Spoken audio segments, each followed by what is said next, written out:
এই, তুমি আমার বন্ধু হবে? কি সুন্দর ছবি আঁকো তুমি। কলেজের নবীন বরণে সব তোমার আঁকা ছবি ছিল না? জানালার গ্রিল বেয়ে পূর্ণিমা রাতের সেই নিশুতি কুসুম, কিংবা সেই তামাটে গায়ের মেয়েটা একলা নদীর পাড়ে বসে কান্না ভেজা মুখটা। আর জানো, ওই ছবিটাও আমার ভীষণ প্রিয়। লাল নীল সুতোয় বাঁধা জীবন শলাকা। এই, তুমি এত বিষণ্ণতার ছবি কেন আঁকো? আমি কখন থেকে বকছি, তুমি কিচ্ছু বলবে না?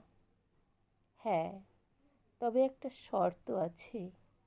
শুনেছি শিল্পীরা অন্তর্যামী। আমি না চাইলে তুমি কিন্তু আমার মনের কথা পড়তে পারবে না।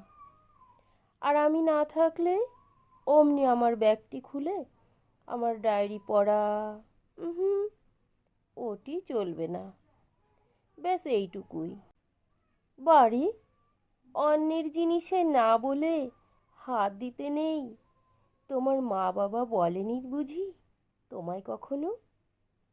কারণ বন্ধুত্ব মানেই ঝগড়া হবে, অভিমান, কথা কাটাকাটি, অল্প রাগ। তখন হয়তো তোমার নামেই ভারী ভারী কথা ঝোঁকের মাথায় লিখে রাখবো। সেসব যদি জেনে যাও, তাহলেই তো জন্মের আড়ি। আর হ্যাঁ, বন্ধুত্ব হয়ে গেলে আমি কিন্তু তোমাকে তুই করেও বলতে পারি। আর একটু আধটু না হয় মন ভালো করা ছবিও আঁকবে। ভালোবাসার, প্রেমের, বন্ধুত্বের।